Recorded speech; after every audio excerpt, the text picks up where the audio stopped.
Okay, I think we are live. Sorry for, I don't feel prepared. I just got here. Okay, so we had a picnic over at our house today for Labor Day. Happy Labor Day. And so I've been outside sweating all day. So, yeah. We had the entire church over to our house. It's an annual tradition. I was talking about it with one of my friends. I think this was the ninth one we've had because we will be here 10 years next week. This Saturday is our official 10-year anniversary. Very exciting. If you guys have been wanting to visit our church at all, please come next Sunday. I'm trying. We usually run when everyone's there about between 70 and 80, something like that. But I really want to hit 100 next week. So we have an exciting week coming up this Saturday. We have a Soul Winning Marathon in Rockford. And then we are going to come back here and we are going to be the first ones, the first crowd, the first audience to view COVID Land, the first episode of that. So the Wittenbergers are going to be here and we will be viewing that. And then Sunday, we have a big day, bounce houses, snow cones, potluck, all that good stuff. Lots of really special music planned. We have several specials planned. I know my in-laws are going to be here. Lots of visitors are saying they're coming. So we're really excited. So I would love to hit 100 next week, next Sunday. That would be very exciting. So if you've been wanting to visit, this weekend is the weekend to do it. Trying to get all the babies healthy. We've had like all these colds just recycling through our church. So we're trying to get all the babies healthy so that everyone can be there and it's going to be an exciting day. So I'm really excited. 10 years, crazy. I don't know how long I've been doing this show. I think I've been doing this show for maybe 3 or 4 years. I'm not quite sure. So yeah, somewhere around there. But I'm excited to have you all tonight. I literally just typed up the outline for this 30 minutes ago. Not even 30 minutes ago. I got here at about 6:30 and I typed it all up. So I was kind of thinking about some stuff on the way over and actually just thinking about the last 10 years. I've been thinking about the last 10 years since we started the church and just kind of just different mountaintops that we've seen and different valleys that we've seen and different things that we've been through. And I was thinking back about all the blessings and all the miracles, and then also just some of the trials too that we've been through. And so I just kind of came up with this outline as I was coming over. And as women, we're all going to be going through offenses and things that happen in our lives. So I thought it would be applicable for that. But I do want to throw out there, I want you to continue to pray. I had mentioned her last week, Mrs. Beth Todd. Her husband did go home to be with the Lord just, I believe, yesterday. He lost his fight to pneumonia. I'm not even sure if it was COVID related. I know he had some type of pneumonia and it got really bad.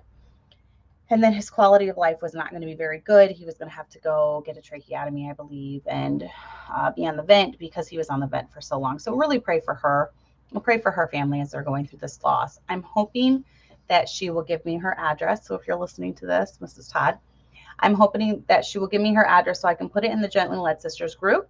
So then we can send her cards and things if you want to.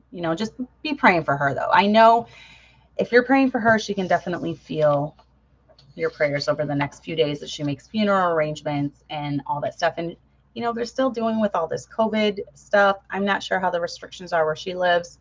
So, just pray that they can work around that. I'm glad she was able to see him and be with him, which was good. So that was good that worked out, but be praying for her and their family. I know they have quite a few children too. So be praying for them as they lost their dad. But anyways, let's get into the topic. We might be lower tonight because it is a holiday. I almost skipped, but I have some weird things coming up in October. Not weird things, but I'll just be gone. And we have a lot of stuff going on, so I might have to premiere a few. I might have to skip a week or two here. I know we're going on vacation in October, so I didn't really want to skip any yet. So let's get into the topic, what to do when offenses come. And if you guys have any tips, hey, Sarah, if you guys have any tips about, times when you've gone through hard times, not so much hard times. This is more dealing about offenses, and that can be, in relationships. And we're going to kind of go over some different ways. And then also, just kind of how to deal with it and how I've dealt with it. And we're going to touch on a few different things. But if you guys have any tips or comments, just leave them down in the chat. I like it when the chat is active. So, and when you're throwing out questions too, that kind of gives me, stuff to touch on. So, but, realize in life, offenses are going to come your way. Obviously, if you're alive and you have relationships, you're breathing, you're going to have offenses. And I have an outline that deals with what should be our reaction to offenses. But then also as I was looking through it after I had done writing it out, I noticed I did a lot with how to make sure that you're not the one offending. And I guess that's like one thing in my life, being a pastor's wife, I have really had to work hard at that, being one that doesn't offend people or go out of my way to, I don't go out of my way to offend people, but with my type of personality as more of a very down to earth, honest, blunt personality, that tends to offend a lot of people. So I've learned how to temper that, not so much change my personality. And we're going to kind of go over that in a little bit too, but I've learned how to become more diplomatic when it comes to dealing with people, which is something that you will learn after working with people for as long as I have. So, just realize that you're going to have offenses. And so I wanted to go over some of them. Obviously, one of the most important ones is marriage. If you're single, you're not there yet. So, but eventually when you do get married, maybe you can remember this stuff. And one of the first things I wanted to touch on is what do you do if your husband has offended you because he's in some deep sin? And when I'm talking about deep sin, I'm specifically referring to infidelity, pornography. I tend to believe that pornography is a deep sin, and it can wreak a lot of havoc and a lot of the same emotional trauma in a relationship that infidelity can. Even infidelity when it comes to emotional relationships with other women, maybe money things, maybe illegal things. That's what I would consider, deep sin in a marriage. And so what can you do about it if your husband is doing that? Now, I have not personally dealt with my husband being involved in any of these things. So this is just coming from someone who has counseled with women whose husbands have been involved in these things. And the number one thing I think, the number one thing that needs to happen is that the man needs to realize that it's a deep sin.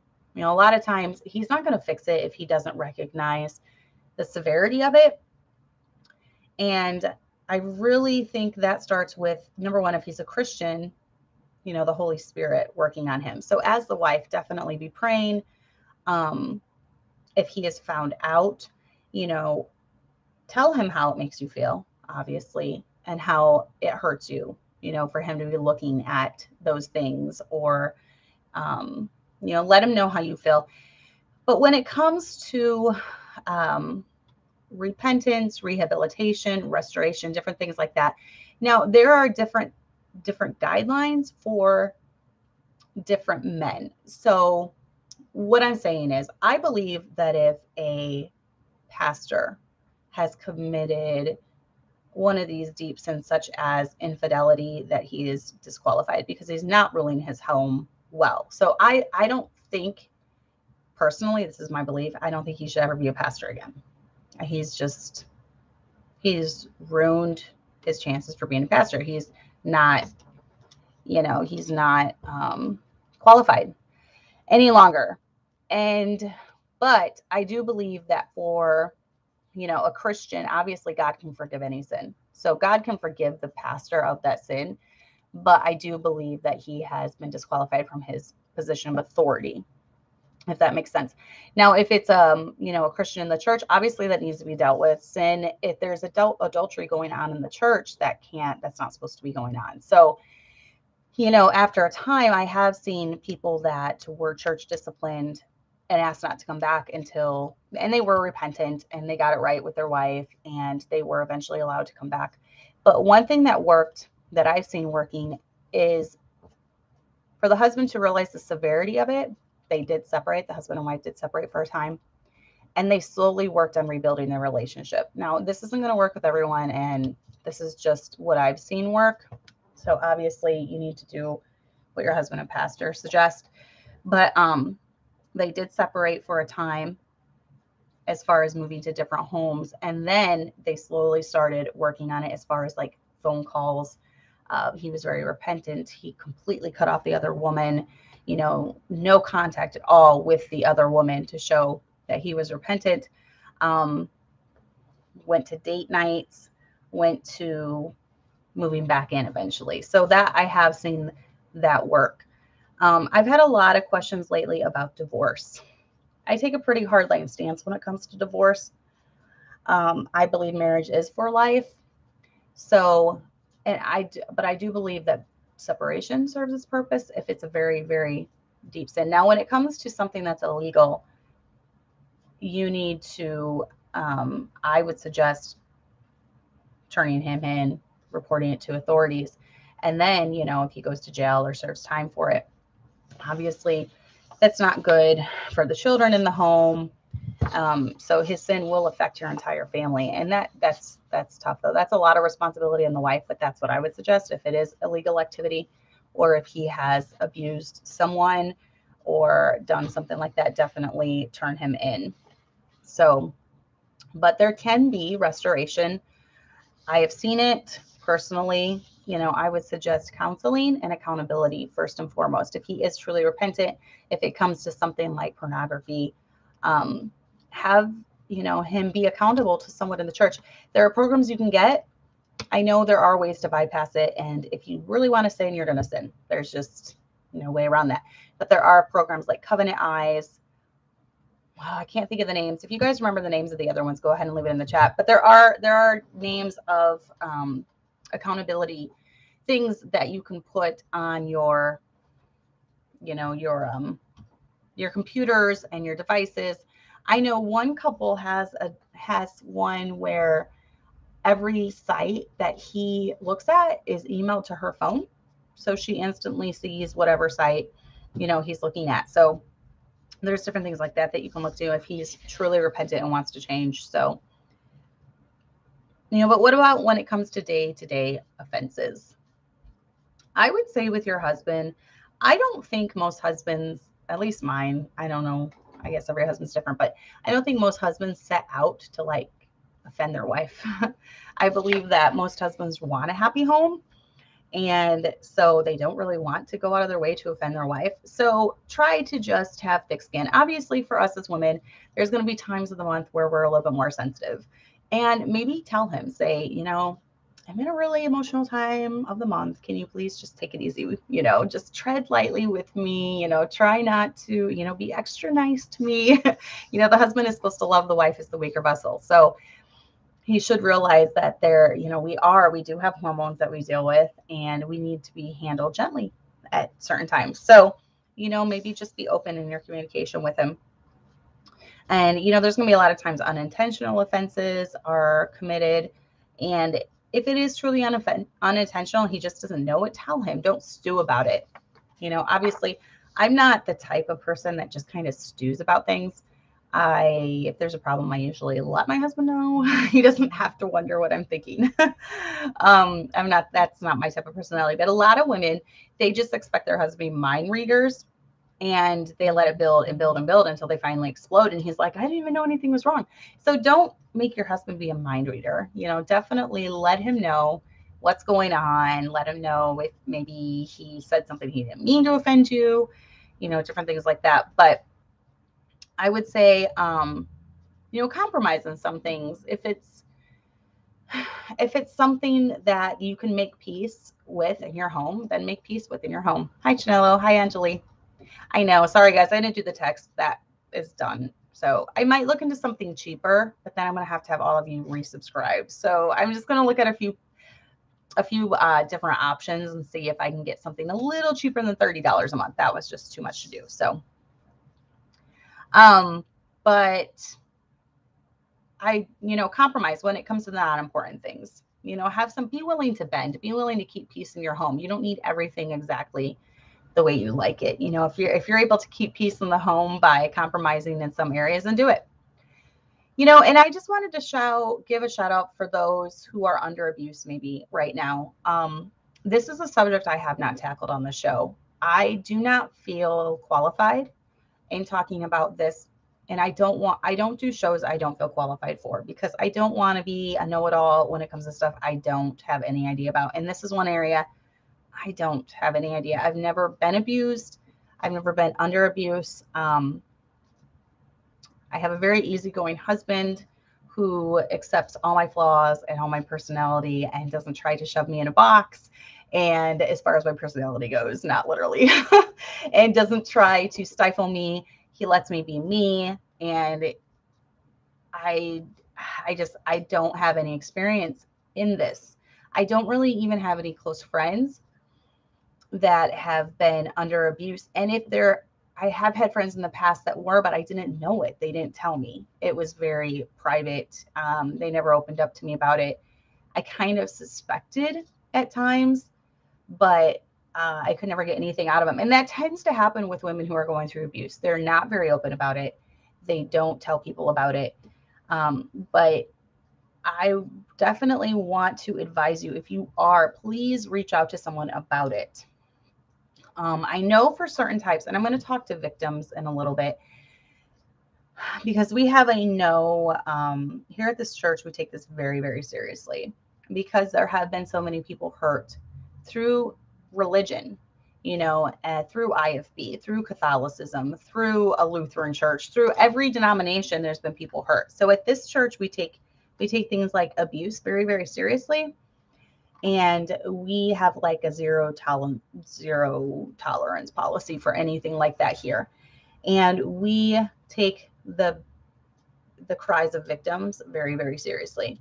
So if you are currently under abuse, if your husband is doing something to harm you, physically harm you, or your children, you need to get to a safe place. You need to reach out to someone.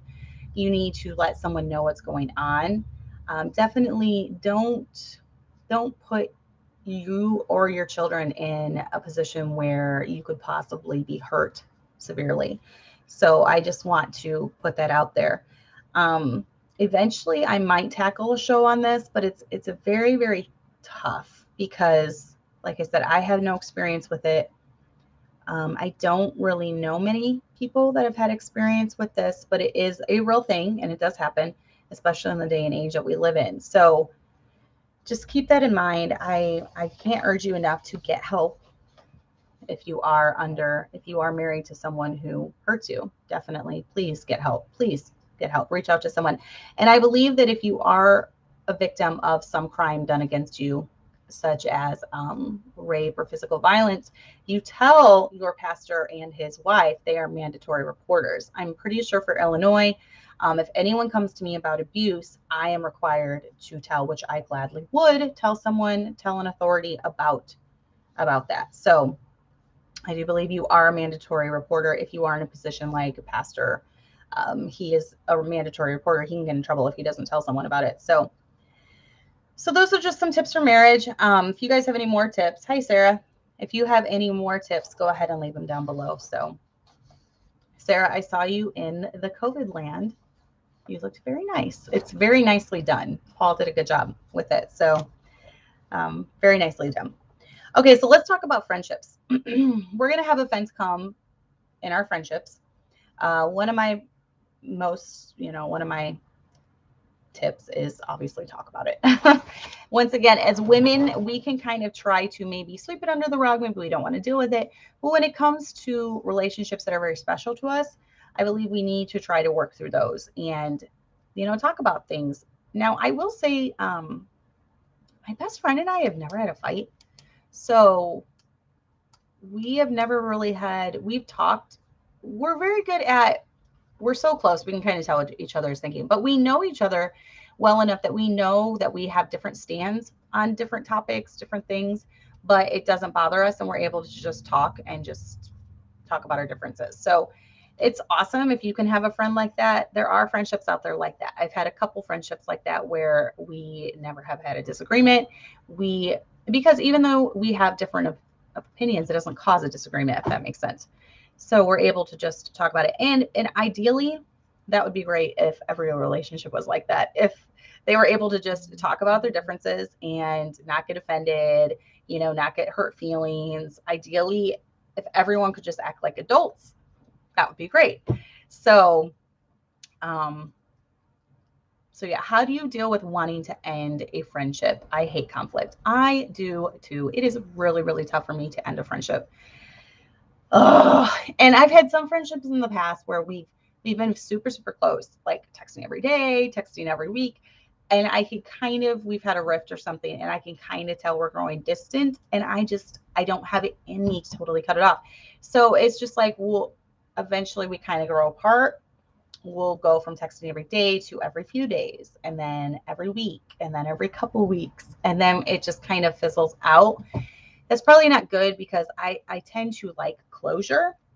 So I tend to just know, okay, here's an end, here's beginning. Now, there have been some friendships that I have because I do tend to need that closure. And I've just written or talked to them and said, we're going down different ways. And we do, sometimes you grow apart from your friends. You go down different paths in life. Sometimes you have things that are super similar and, you click and you get along. But then, as life happens, you go down different paths. Your life takes different turns. And, maybe you have a friend who's walking away from God while you're trying to get closer to God. Or maybe you have a friend who's just choosing career, and you're choosing your family. There's just different scenarios that can come up, and it is tough for me, but I usually try to end, this is more, we're just going down different paths. Let's keep in touch, but that deep friendship isn't there anymore. So I can't be bothered with the drama of ending a friendship. Yeah, it can be sad. It can be tough. But if you're like me and you want closure, then maybe you just should go through that and, just be as nice as possible. And a lot of times tell them, it's not anything really you've done. It's just we're different and we're headed down different paths and we just don't mesh as well as we used to. Sometimes that happens. So, but definitely forgive like you want to be forgiven. I know that I mess up and I stick my foot in my mouth a lot and I say things I shouldn't. So I try to forgive my friends the way I want them to forgive me. I don't want them, keeping files on me, and I don't want them like keeping grievances, like a list of grievances. Cassandra did this on September 6th, 2021. I don't want people keeping score with me. So I try not to keep score with them when it comes to things. And, seek to be unoffendable. I have pretty thick skin. I've developed thick skin. I was not always like that. When I was growing up, I was always the teacher's pet. I was, the one sitting there in her seat with her hands folded, looking intently at the teacher. I was devastated if I ever got reprimanded or got in trouble for anything. I was the oldest. So I was a people pleaser. I wanted people to be proud of me. I wanted my parents to be proud of me. I wanted to do the best in everything I could. I'm still highly competitive because I just want to do good at whatever I do. I don't like doing stuff I'm bad at. That's why I hate skiing, because I stink at skiing. And I tried it one time and I was abominable at it. I think I was thinking of the abominable snowman. That's why I said that. But I was horrible at it. So I never want to go skiing again. So I was not always that way. I was definitely a people pleaser. And then I married someone in the ministry. And all that changed. I suddenly, I had to have very, very thick skin. I've had a woman like pin me to the wall and scream in my face before. And I was just in the wrong place at the wrong time, and it was a highly stressful situation. I was there practicing for a wedding. Her daughter or son or something was getting married and there was fights, and yeah, she screamed in my face. That was I was pretty young, in my 20s. I don't know, that was one of my first traumatic experiences, being married to someone in the ministry. So you develop thick skin though. And then, just different, people lobbying different attacks on you. You learn to just develop thick skin. So I try to be unoffendable. It takes a lot to really hurt me, I would say. So I have pretty thick skin. Communicate, don't let it build up, especially with friendships. And if you're constantly fighting with your friends, something isn't quite right with that friendship. Maybe you just don't meld very well. Some people just don't mix very well. I've had a few people come through my life. We just don't mix. Our personalities don't mix. And that's totally fine. You don't have to get along. You don't have to be best friends with everyone that comes in your life. If you're in a church, you don't have to be best friends with everyone. Find the one or two that you really click with. Obviously, I'm not saying develop cliques in the church. You want to try to be friendly to everyone, but there will be some that you click with, more deeply than other people, and that's okay. So how do you handle it when you biblically confront someone and they blow up and just make excuses? Is it a true friendship if you can't speak truth when a friend is in sin? That might be one of those areas where you're going down different paths in your life again. I truly believe that if it is a true friendship, you can pretty much talk about anything. Think about how it is in a marriage, especially those of us that have determined this is for life. So you have to work through your problems, right? Because there's no out. There's no escape hatch. There's no out. You have to work through it. I kind of view most of my very deep friendships like that in a way, especially, obviously Erica, but we're going to be friends for life. So if anything comes up, I'm going to work through it for sure. So yeah, it would be tough. I don't really know if it's a true friendship, if they're just blowing up when you're trying, even when you're being gentle with them, and kind. So, exactly. And I feel like, I don't know, I'll talk about it in a minute, but when people do bring criticism about me I don't just instantly blow it off. I try to reflect a little bit, and usually, even if they're exaggerating or it's dramatic, they're being dramatic about something, usually there's an element of truth to what they're saying.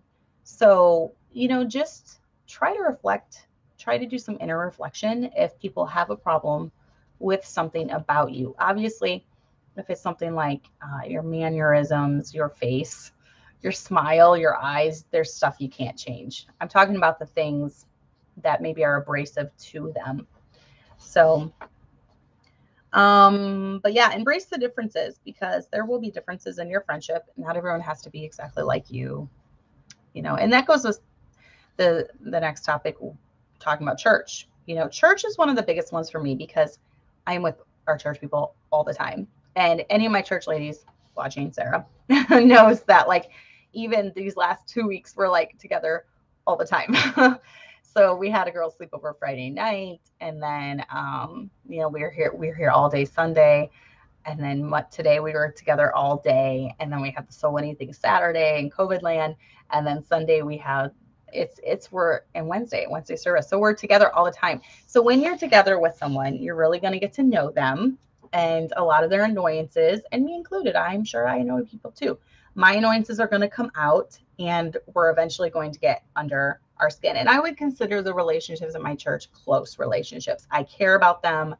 I want to work on those relationships. They're important to me, so I would consider those very close. And those are the ones that really, really, really matter to me, versus like online relationships, which we'll talk about in a minute. Hi, Yvonne. And then Sarah said, I have a friend who I've been trying to save, but she struggles off and on with drug addiction. We spend a lot of time together when she's sober, but when she gets back on meth, she vanishes. That's really, really tough. I'm sorry, Sarah. Drug addiction it's a horrible problem. And once again, it kind of goes back to what I was talking about earlier. They have to be the ones to want to change, because obviously, as much as you can help her, if she doesn't want to, change, and she's not going to change. So, but let's see. Talk about church. You're right, Sarah. We have a lot of together time. So, don't be the person that people walk around on eggshells. Don't be, she looked at me the wrong way and crying. She said this to me. Try not to get hurt feelings. Try to have a little bit thick skin. And I'm not saying it's not right for people to go and hurt you, but try to, this is, hi, Amber. This is how I look at it. And I was going to touch on this anyways. Every single woman in my church has a different personality. Okay. I have very thick skin. You pretty much have to work at offending me. Okay, so pretty much about the only way you could offend me, my ladies in church, which none of them really ever offend me, Sarah would have to come up to me and say, Cassandra, you are so ugly and you make ugly babies, or something extreme like that. Okay, she never would in a million years. Sarah, I'm just picking on you because you're in the chat. Sarah would never do that in a million years, but it would take something that drastic. Okay, so I have very thick skin, but then we do have other ladies that have very sensitive personalities. In fact, Abby, my daughter, is one of these. And she told me the other day, she's like, Mom, I'm so glad you're my mom, because if you weren't my mom, I would probably be emotional all the time. And that's accurate. She takes after my mother-in-law, which is not bad. Some of us are more emotional, some of us aren't. I have had people come through the church before and think that I wasn't emotional enough. And I'm sorry, I can't force emotion. I am more of a private. When it comes to emotion, if I am going through something stressful or something very, very sad, I cry alone in my room. I cry in the shower. I do not like to do things like that in front of people. So it might come off as I'm being cold. I'm not cold. I just don't grieve the normal way that women do. And, that's not my personality. But there might be some women that are more sensitive. Sarah is one of them that's a little more, she just has a sensitive soul. Miss Heidi has a sensitive soul. And my daughter has a sensitive soul. So I'm not picking on that type of personality. There's some that are more just black and white, just tell it how it is, just more down to earth, like I am, like Nicole and Chantel. We just both have like a very here it is type personality, and that's fine. And, I would say Gina's more quiet, and, I'm naming all these women. Sorry, guys. But it just goes to show, if I forgot anyone, sorry too. I don't want to start naming off anyone or forgetting, but some of us have more dry personalities and some of us are more emotional, and that's totally fine. So depending on who I'm talking to, I will treat people differently. I know that I can just joke around and say things to Nicole like she's my sister. I don't know, she reminds me of one of my sisters. I feel like we're a lot alike. And so there's difference there than I would even talk to Miss Heidi, who Miss Heidi is older than me, and I look up to her in that regard. She's been married longer than I have. And, so it's just different. So no, I'm trying to say, know who you're talking to in the church, know that you're going to relate differently to different people, and become diplomatic. That's one of the main things I tell people that are getting ready to be pastors' wives. And I've got a couple of those in my church that their husbands are training to be pastors eventually. And I told them, I said, you have to learn how to communicate differently for different women, because we're not all the same. We all have different personalities. And one way that you talk to one woman might offend another woman, and you might be doing it not knowing it. I really had to learn this, because when I was younger, it was kind of like, take me as I am, just deal with it. As I've gotten older, I've learned it's not so much changing my personality for people, but just tempering it down a bit, treating this person with a little more care than this person, because, God made them different and they're a little more sensitive. And maybe Abby has helped that way with me, because I've had to learn to temper some things down with her, because she has a different personality than I do. So, that's one thing with having kids too and raising them. You kind of learn these things as you're raising your kids too.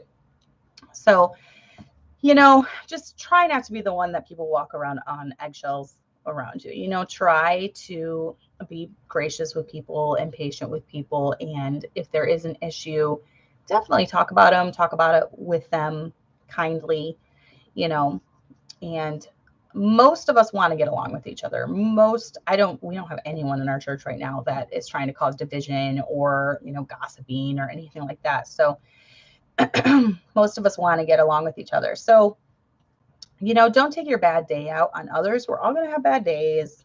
This is one thing I've had to learn when coming to church. I come into church, I kind of just, if I've had a bad day, just leave it in the car. When you come in the door, it's a clean slate. Okay. So leave it in the car, leave it behind, come in, your focus in church is worshiping the Lord, learning more about him, getting involved in the songs. And most of the time I feel way better when I leave. I don't know, maybe it's just me. I love church. I love what goes on here. And I feel so much better after I leave, even if I've had a bad day. So, and then recognize we all have strengths and we all have weaknesses. So that just goes along with knowing the personalities in the church. And I don't think most people, there are some catty women. There are some women that are mean, and you can pick up a little passive aggressive digs and things like that, which I hate. I prefer aggressive. I don't like passive aggressive, but you can kind of pick up on some passive aggressive digs here. There are women that are catty and there are mean, but for the majority, I think most women have a pure heart that are in church. They just want to be there raising their family, serving the Lord. They're there for the same goal as you. So yes, very true, Sarah. So many women too, they don't want to say something. And so even you can say something. And Sarah, I've seen you say some things in super kind ways. And I don't know how anyone could take offense at it because you say it so nicely. And that's the thing. You can say things in a nice way and you can be diplomatic that way as well. So that's good, Jordan. She said, I agree. My husband grew up with a very blunt, no filter environment. That was my environment too. I grew up wearing emotions on my sleeve. We've definitely created a balance between each other over the last 11 years. Yeah. My husband was talking about music yesterday, and he said the one worldly song that he liked was So You Had a Bad Day, because every Friday they would play that over the loudspeakers when he was getting ready to leave. And he's like, it was always a bad day at Walmart. So, I really liked that song because of that. So that's funny. So I am really running out of time here, and I have a lot left. I can't believe this is how long the outline was that I wrote in just a couple minutes. Okay. So that was church. How about social media? There's a lot of offenses that happen on social media. There's a lot of offenses that happen through videos, through comments, through memes, and I'm just talking, as far as for me having an online platform, I can get a lot of offense. Let's not even start talking about it. But you get trolls, you get people that hate you, you get people that think you're ugly, you get people that, whatever. You get people that say all sorts of things. So one thing I do like about social media, though, is I truly believe that it shows the heart. And I've known a lot of people that they just can't take it anymore. They can't take what goes on there, so they just get off. But for me, I've really seen social media kind of show what's in people's hearts by the way they treat others. Because for me personally, I have some guidelines in my life when it comes to social media. For one, and you guys have heard me saying this, I don't say anything to a screen that I wouldn't say to someone's face. Now, I've also said I am pretty honest with people to their face. So that might be a little more honest than even what you would be. But keep in mind, before you type it out, picture in your head you saying that to that person. And remember, with a keyboard, it's not just a screen and a keyboard. There's an actual person at the keyboard with a heart and a soul and emotions. I've had to keep this in mind, and my husband has too, because he's had some people go after him and he's like wanting to go after them, but something just seemed off. Come to find out, he found out more about these people, and they had, mental things going on. They were slow, or they were on the autism spectrum, and he would have felt horrible if he would have went off on them, only to come out to find that, to find out that they had these problems, these mental problems. So just remember that it's a real person with a real heart and real emotions. And I feel like people forget that. I was going through some screenshots of some things that happened a year ago. I was looking for a particular one, and I hadn't looked at them in a year. And I'm not the screenshot queen. I don't take enough screenshots, I guess, because some people are like, so, I've seen people say things, but I don't screenshot it. And then they demand evidence when you call them out about it. So I don't know. I don't really want to get into playing that game though.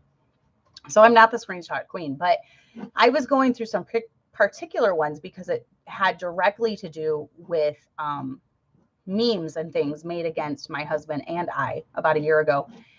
And when I was going through them, I felt so sick. Like everything came back, like all the emotions I was feeling during that time just everything came flooding back. And I had about 19 or 20. There was quite a few. I was personally named. People were going after me, people that we thought were, on the same team, other Christians. And I think that's what hurts the worst sometimes is when Christians go after you or people in your church go after you because, you expect it from the world.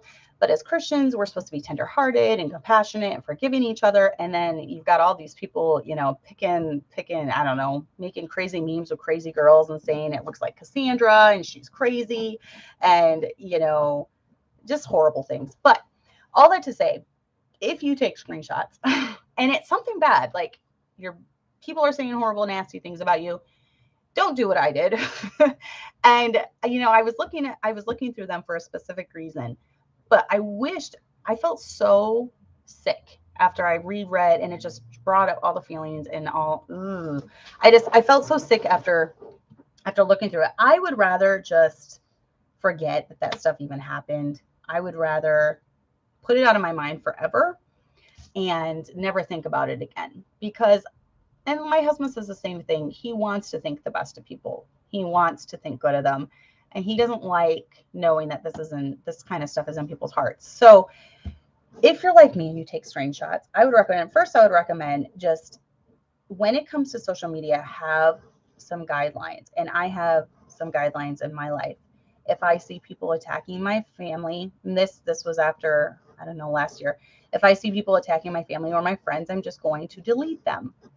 And if you are on Facebook and you have family members coming after you, you don't have to be their friend on social media. You can have some guidelines in your life. You can block people. You can delete people. You can separate yourself from people that are causing you anxiety because people can be mean on social media. They can be bullies. I've often seen people that are bullies in one group get picked on, go to another group and still remain a bully. You can being a bully is just part of people's personality most of the time. So I would recommend just having some guidelines in your life as far as, if you have someone that's just constantly making digs at you, constantly doing passive aggressive posts, constantly coming after you, just delete that person. You don't have to be their friend. Social media, most of it is a false reality. It's a fake reality. Focus on the relationships in life that are important to you. Focus on your church relationships. Focus on your family relationships of the ones that you see all the time. Sometimes blocking people does bring peace. Absolutely.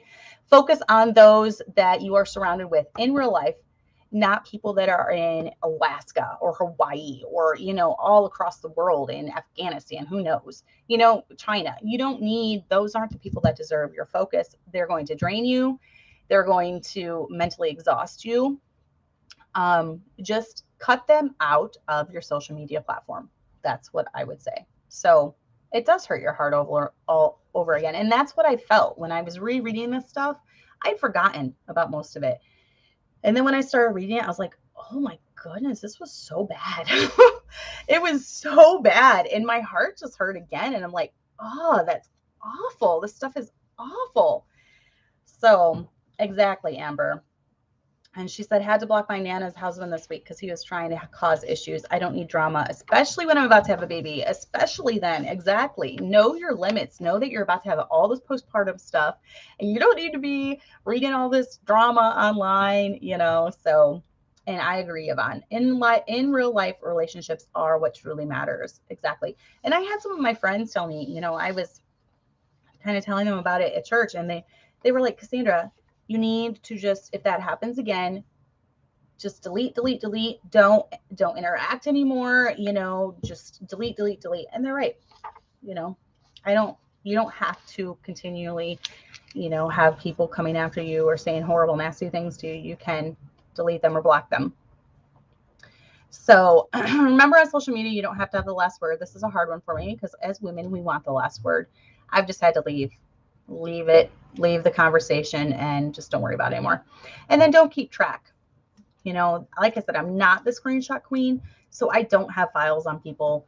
I have a good memory when it comes to, especially visually, I have a good memory and I can remember things that I've seen And so I rely on that a lot. I don't rely on having evidence on people. That's just not how I work. I don't like to be that way with people. So I don't have like files on people, and I don't keep track for the most part. If I see something, if I see an attack, I'll just delete and then just kind of try to move on with that. So so if you are a victim, I wanted to go over this really quickly. If you are a victim of an illegal crime, okay, I'm not talking about an offense like someone hurt your feelings. I'm talking about something illegal has been done to you. You have been assaulted. You have been physically abused. Something awful has gone on. I want you to remember, first and foremost, to seek help. Please seek help.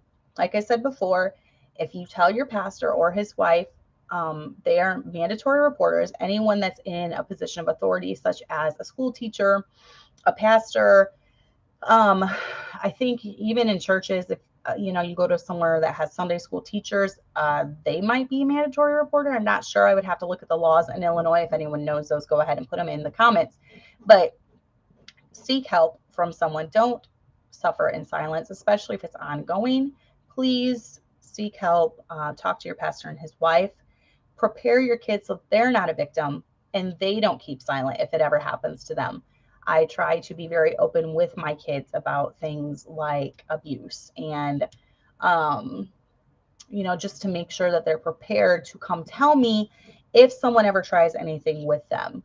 And I think they would, but I'm hoping it's open enough. Our relationship the communication lines are open enough so that they would tell me if something ever was attempted. Or, in our church, it's family integrated. So the parents are always around. We don't really have separate Sunday school classes. So the parents are always in the same vicinity as the kids, but it can happen pretty much anywhere. Bad people can come in. So you have to be vigilant when it comes to this with your kids. If someone has hurt or abused you, they need to be reported for sure. Please don't let that, because if they are victimizing you, especially if they are not thrown in prison, they will go on to victimize other people.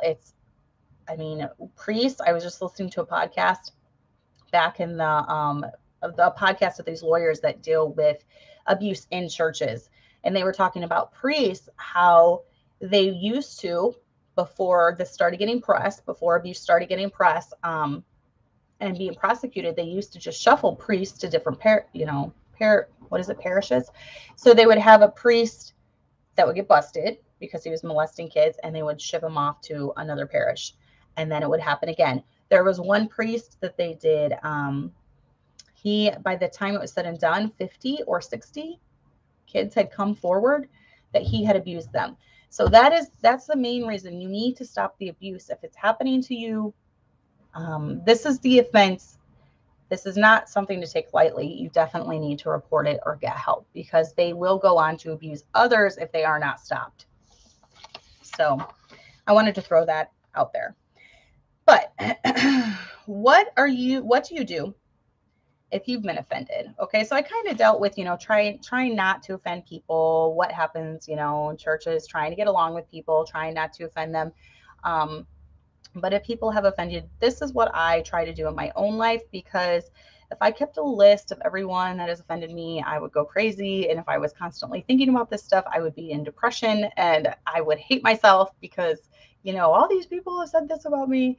I've had some nasty, nasty emails. And so one of the things that I do is I consider the source. Okay, is this my husband that's saying this? Is this my best friend? Is this one of the church members? Okay, no, it's not. Oh, it's some random person in some different state that doesn't even come to my church. Okay, then it's not a big deal. Is this only a person that knows me through Gently Led Sisters? And they watch me online. Yeah, I'm not going to be everyone's cup of tea. Not a big deal. So I consider the source. If it's someone who means a lot to me that's offending, do I want to fix this relationship? Then try to fix it. How important are they to you? Is this just someone that is just an acquaintance and it's not really a big deal? Then don't worry about it. Are they a troll? Are they a hater? When you say troll, that's usually an anonymous person that follows you because you bug them, you annoy them. They don't like you know, that you're a Christian. They don't like that you're IFB. They don't like that you have dress standards. They don't like that you do this. They don't like that you know, raise your kids this way. And so they follow you anonymously just to watch your videos to hate on you, I guess, and leave nasty comments or send you nasty emails. You know, I've had people send me emails telling me that they wish my kids would die.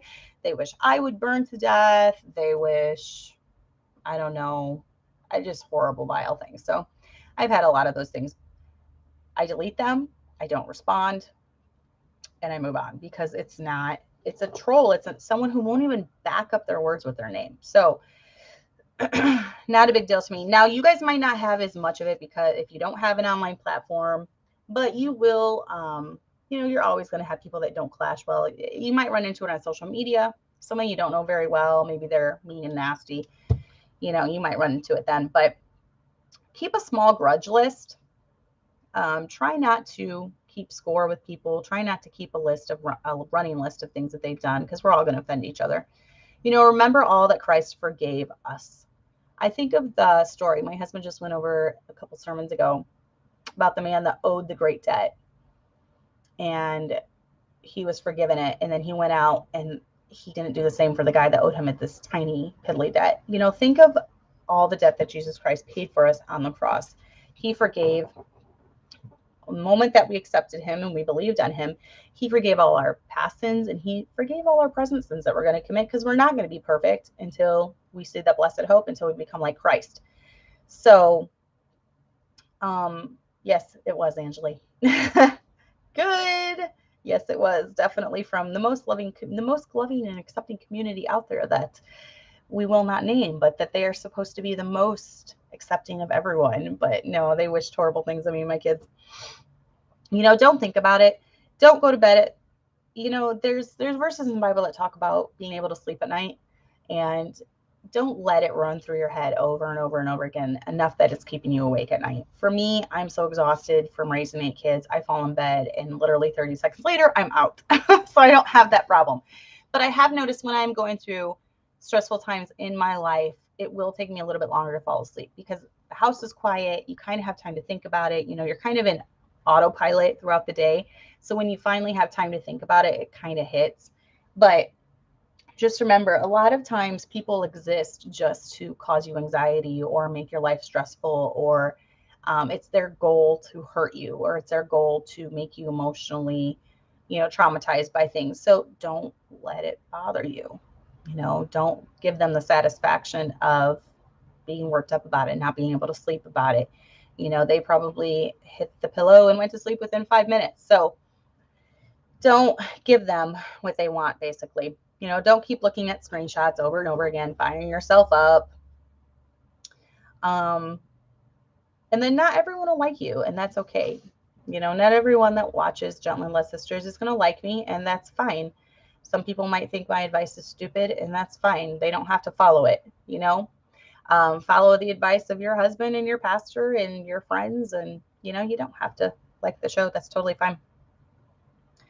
Not a big deal. Let go of bitterness. I have seen lots of women that are just consumed with bitterness, men too, and your kids are going to eventually pick up on that. I don't want to raise bitter kids. I've seen many pastors' families who become very bitter over attacks and things in the ministry, and it transfers to their kids, and their kids are very hurt, and it's almost like they have like this wounded spirit. The kids have this wounded spirit, and a wounded spirit is really, really hard to overcome once you've gotten to that point. So show your kids that it's okay when you're attacked to just ignore it. You don't have to respond to everything. You know, show your kids how to have grace for others, even when they have none for you. You know, show your kids that sometimes you need to apologize because you've offended people. You know, lead by example. So focus on those that you love and that love you. Those are the most important ones. And then, hello, Deidre, develop thick skin. You know, especially if you're listening and you're going to go into the ministry, develop thick skin. You're going to need it. You will have people that come through that you think everything's fine, and you love those people because they're part of your church. You don't understand. It's like giving birth in a way. um, you're very invested in everyone that comes through those church doors, especially when you're a church planner. We've been here 10 years now. It's like we have a 10-year-old church now. And from day one, when we were driving through Sterling Rock Falls to kind of canvas the area or scout the area, not canvas, when we were driving through to kind of scout the area, look for some stuff, I just felt such a burden for this town. Like, these were my people. I wasn't even here yet, but these were my people. And this was our calling. And that has never gone away. The people in this community are so special to me. Everyone that comes through our church doors are so special to me. And, that burden hasn't gone. It's like trying to explain what it's like being a parent to those who've never been a parent. You don't get it until you do it. And it's the same way with church. You can't describe what it's like to do a church plant until you do the church plant. So for those in our church that are, training to start a church eventually, I can't describe it to you. It's like being a parent. You have to do it. And then you're going to feel this love for these people that you've never felt before. So I'm glad, Sarah. I'm glad that you could tell. And you know what? I've noticed that church members kind of take on the personality of their pastor. And my husband and I, we love church. You can tell by all the activities we plan. We love church. We love the people of the church. And we don't put like any pressure. We're not like, you guys have to be there. We want people to enjoy it as much as us. So we love the church. And I feel like our people here have a genuine love for each other and church. And they love being here. They don't feel like, oh, I got to go to church again. They have a genuine love. And I feel like the church people pick up on that from the pastor. So, but yeah, remember that God knows your heart, but man doesn't. Man can only see the outside. So, they judge you based off the outside as far as, your mannerisms. You act annoyed. You look like you hate being there. They're going to pick up on that. So, and try to put guidelines in your life so you won't be the one offending. So all those things, obviously pray about it, vent to a friend. If, someone offends you, try to keep the lines open with communication, let go of the bitterness, try not to let it build. But, put guidelines in your life so you're not the one offending, such as become diplomatic with people, learn people's personalities, learn how to interact with different personalities. Every relationship's different, so treat them differently. Some have thick skin, like me. Some don't. Some are a little more sensitive. Some understand your personality. Some don't. Consider who they are before you approach them, before you blast into them. Treat some like you would a raw egg, very gently. Might crack. Treat others like a hard-boiled egg. They're a little more tough, and they can take a little more, bluntness than others. And be willing to adapt. I've definitely had to adapt to different things throughout the years, especially when it comes to church and different things like that. So, and then I put something about, for those of you that you are going to be a pastor's wife. I do believe that there is a misconception out there about pastors' wives. And one of my goals in life has been to speak out about this. So hopefully I will change that. There is no role in the Bible for a pastor's wife. There are no qualifications. Now there are for deacon wives. So I can assume that would also be for a pastor's wife, that's like to be grave. I can't remember all the whole list of it. But I would assume that would be for pastors' wives as well, since it's for deacons' wives. But as far as this role, there's no special role for a pastor's wife. And I feel like everyone in their head, I don't know where this started, maybe in the 60s or 70s, has this picture perfect model of this pastor's wife in their head, such as she has to play piano. First and foremost, which I got that one down. She's got to play the piano. She basically has to be like my mother-in-law, who is the epitome of a good pastor's wife. And I love her to death, but she has a totally opposite personality of me. She does everything behind the scenes. She's very quiet. She's very reserved. She's an introvert. She doesn't really talk in public. She's just kind of keeps to herself, very sweet, very kind. And I feel like that's kind of what everyone has in their head as a pastor's wife. But I'm going to say that your husband is the most important when it comes to how he likes your personality. My husband does not mind my spunky personality. He does not mind me having a platform such as this where we can talk. You know, we have a community of like-minded women. We can talk, we can share with each other different things. He doesn't mind my group. So it doesn't really matter what anyone else thinks or what anyone else expects me to be like, because, you know, he is the one that matters. And it was funny because I had this Facebook post about, you know, if you're my friend, name something I didn't like. And he put, insecure pastors who feel the need to control women that they have no authority over. And it was funny because someone basically said he was like doing a passive aggressive thing, but it wasn't, because that's literally been, I've always felt that my whole life. When I first got married to him, you know, I was like, I knew his mom was like the perfect pastor's wife. And I was like, do people expect me to be this way? Because this isn't my personality. You know, it's like fitting a round peg into a square, or a square peg into a round hole. I'm like, it just doesn't, it's not me. It's not who God made me. I'm a firstborn. I'm tenacious. I'm outspoken. And my husband never expected me to be that way. He never did. He accepted me for who I was and didn't. He's like, no, that's not even, you know, pastor's wife is not even like this role thing where you have to be a certain way, act a certain way. Now, I do believe that the pastor's family does need to be above reproach as far as being an example.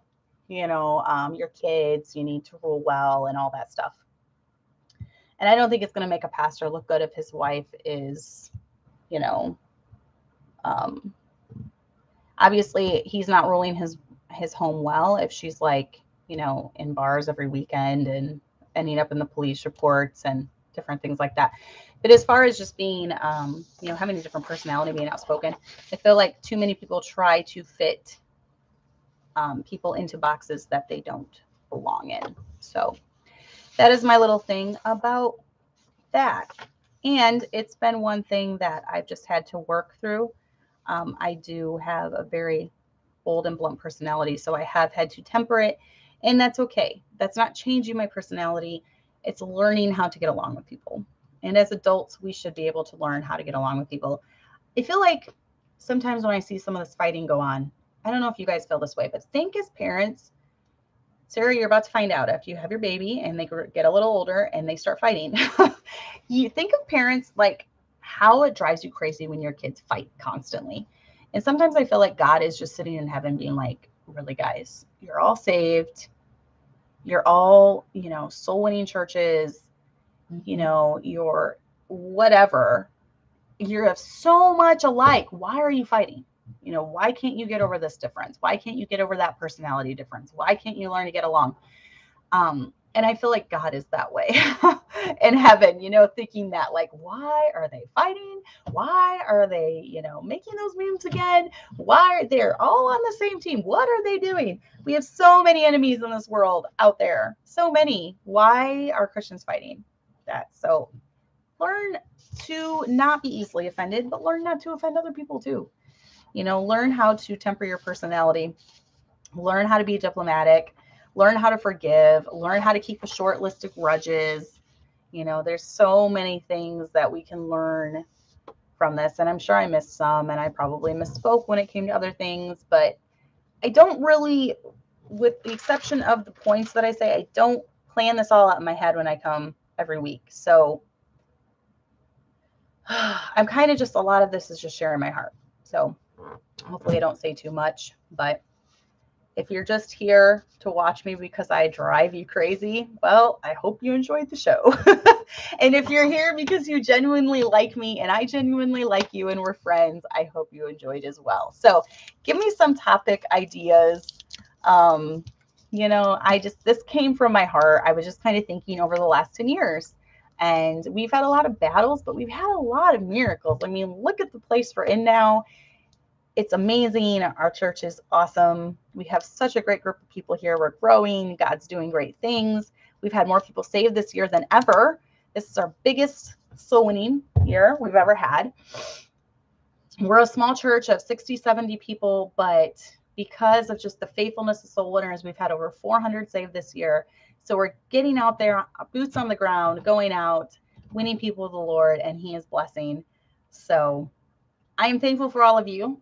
I knew I wanted to do it. I didn't want to skip because I knew we have such a good core group of listeners here.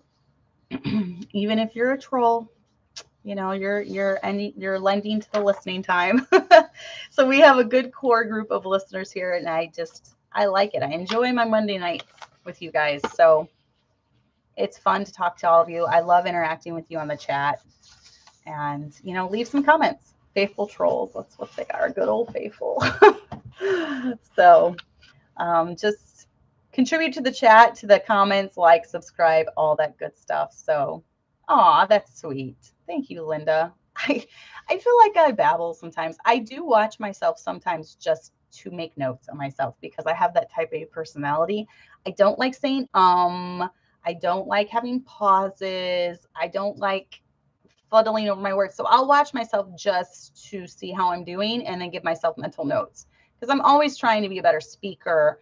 And I've definitely gotten more comfortable with it through the years, but obviously I still stumble around. So I'm glad that you enjoy it, Linda. And I enjoy learning from people like you. And I feel like, okay, we've got Sarah in the chat. She has like one baby, and I'm constantly learning stuff from her about, different stuff she's researched that I never have. So we all learn from each other. It doesn't matter if you have 8 kids like me or you have one like her and you're pregnant with another. We all learn from each other. And that's why I enjoy this. And I enjoy having people from England watching Angeli. So thank you. But okay, guys, I enjoyed it. And we will see you next week. I do have a guest I'm going to have on. A very interesting topic we will be talking about. She actually was pregnant and they discovered she had cancer. And they decided to do treatment because it was going to be fine for the baby. It was either that. I can't remember. She's going to tell her story. I don't know all the specifics of it, but we will probably be pre-recording that just for nerve's sake and things. And we will be premiering that here in the next week or two. So that's going to be really interesting. That's going to be an interesting topic. So, okay, guys. Anyways, sorry I call you. That's just a Midwestern thing. I say guys all the time. So we will see you next week. Okay. Bye. Let me see how I do this. Okay. Bye, guys.